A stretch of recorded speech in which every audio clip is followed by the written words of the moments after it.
तो welcome back बच्चों। कैसे हैं आप लोग? उम्मीद करता हूं आप लोग बहुत अच्छे होंगे। और मैं फिर से लेकर आया हूं आप लोगों के लिए एक्सरसाइज नंबर 6.2 का एक बहुत ही इंपॉर्टेंट क्वेश्चन नंबर 10। बच्चों, इससे पहले वाले वीडियोस में हमने थेल्स थ्योरम देखा था। थेल्स थ्योरम से रिलेटेड कुछ क्वेश्चंस देखे थे जो आपके 6.2 से रिलेटेड हैं। और साथ ही साथ हमने कन्वर्ट ऑफ थेल्स थ्योरम भी देखा था और एक आध क्वेश्चन ऐसे भी देखे जो थेल्स थ्योरम से रिलेटेड है। बच्चों, इस वीडियो में आज हम लोग बात करने वाले हैं ऐसे क्वेश्चन के बारे में जिसमें थेल्स थ्योरम का भी इस्तेमाल किया गया है और कन्वर्स ऑफ थेल्स थ्योरम का भी इस्तेमाल किया। सो बेसिक रिक्वायरमेंट ये एक्सरसाइज पढ़ने के लिए ये है बच्चों, ये क्वेश्चन पढ़ने के लिए ये है कि आप लोगों को थेल्स थ्योरम पता होना चाहिए और कन्वर्स ऑफ थेल्स थ्योरम पता होना चाहिए। मैंने आपको बताया था कि किसी एक ट्राइंगल में अगर कोई एक लाइन से पैरेलल, किसी एक साइड से अगर मैं एक पैरेलल लाइन ड्रॉ करूं जो बाकी दोनों साइड को अलग अलग पॉइंट पर इंटरसेक्ट कर रहा हो, सो वो लाइन जो बाकी दोनों साइड है उसको इक्वल रेशियो में डिवाइड करता है। यानी जब भी हमको पैरेलल है पहले से बोल दिया गया है तो हम लोग थेल्स थ्योरम का इस्तेमाल करते हैं।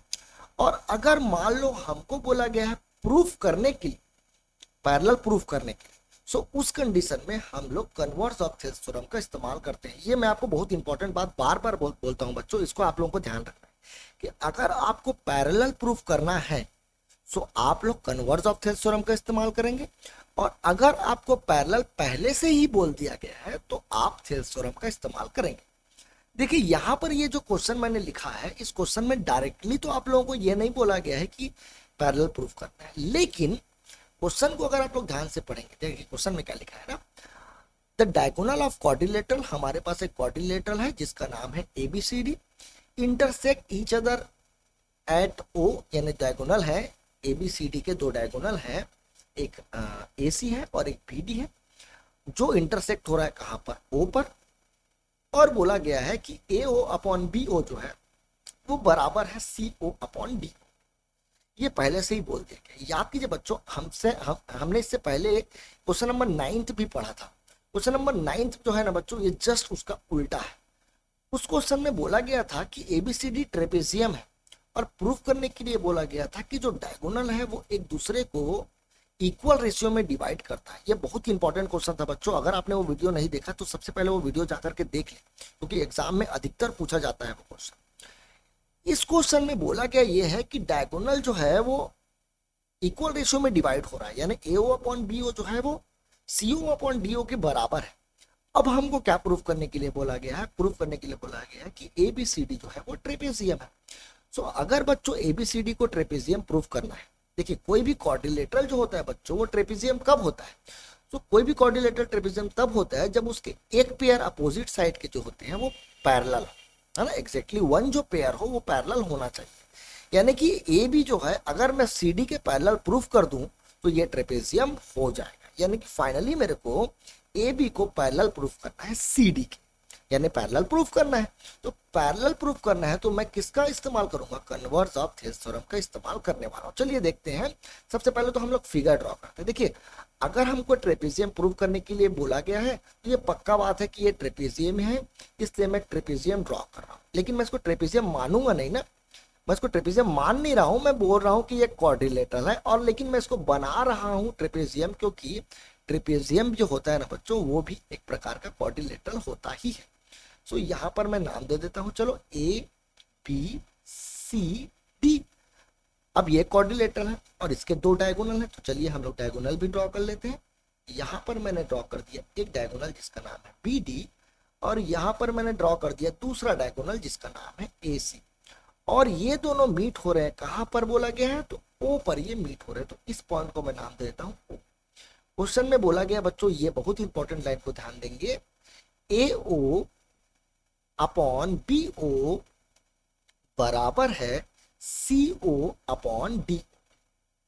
ये ना बच्चों बोलने में मेरे को थोड़ा अच्छा नहीं लगता, शायद आप लोग को भी अच्छा नहीं लगे, इसलिए मैं इसको ना ऐसे बोलता हूं, ए ओ नहीं ओ ए अपॉन ओ बी बराबर है ओ सी अपॉन ओ डी के।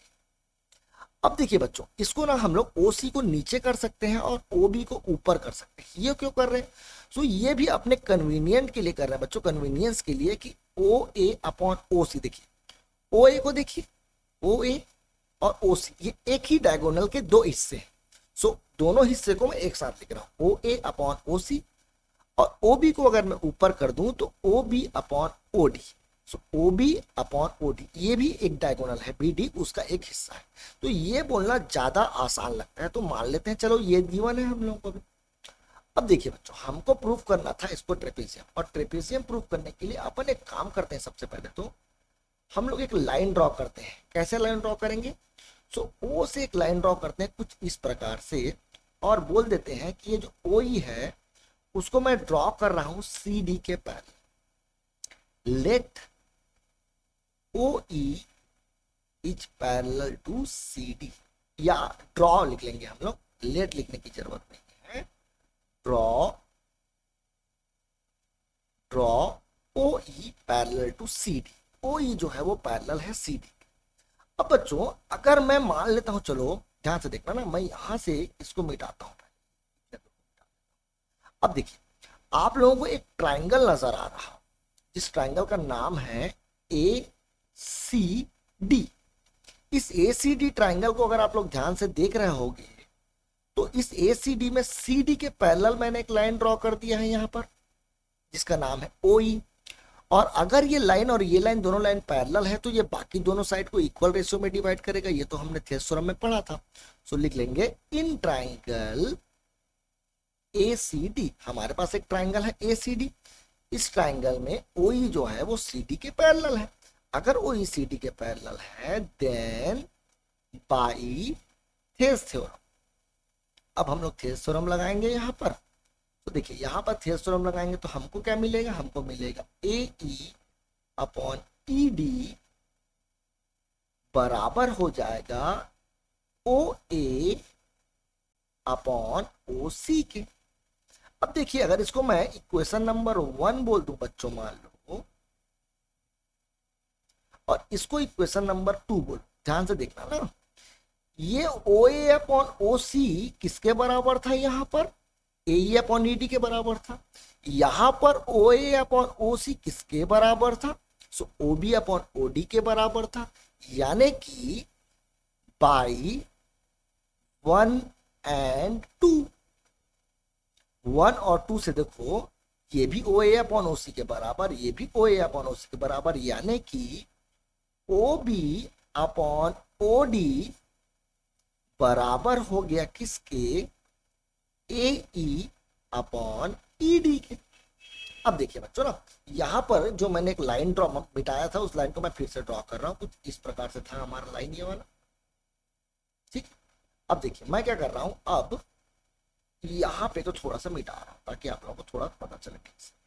अब यहाँ पर देखिए आपको ट्राइंगल दिख रहा है A B D, A B D एक ट्राइंगल आप लोगों को नजर आ रहा होगा। इस ट्राइंगल में देखिए बच्चों हमको बोला गया है क्या? ए ई अपॉन ई डी जो है वो बराबर है किसके? O B upon O D के। अगर कोई एक लाइन ऐसा ड्रॉ किया गया है जो दो साइड को इक्वल रेशियो में डिवाइड कर रहा हो, तो वो जो लाइन है यानी ये जो ओ ई है, ये लाइन पक्का किसके पैरेलल होने वाला है? ए बी के पैरेलल। यही तो हमने कन्वर्स ऑफ थेरेस थ्योरम में पढ़ा था। यहां पर लिखेंगे, क्या लिखेंगे? By converse of Thales theorem, by converse of Thales theorem O E जो है वो पैरेलल हो जाएगा किसके? ए बी के। हमने यहां पर देखिए बच्चों कंस्ट्रक्शन में लिखा था ओ ई जो है वो सी डी के पैरेलल है, ओ ई जो है वो सी डी के पैरेलल। अब देखो ओ ई जो है ए बी के भी पैरेलल है और ओ ई जो है सी डी के भी पैरेलल है, यानी कि ए बी जो होगा वो सी डी के पैरेलल हो जाएगा और हमारा काम जो है खत्म हो चुका है। इसलिए क्योंकि हमको ट्रेपेजियम प्रूफ करना था, और अगर एक पेयर पैरेलल प्रूफ हो गया है तो ये ट्रेपेजियम क्या हो गया? प्रूफ। उम्मीद करता हूं बच्चों आप लोगों को क्लियरली ये समझ में आया होगा। ये भी एक इंपॉर्टेंट क्वेश्चन है, और ये जो क्वेश्चन है ये क्वेश्चन नंबर 9 का कन्वर्स था। ठीक है, आज की वीडियो के लिए इतना ही।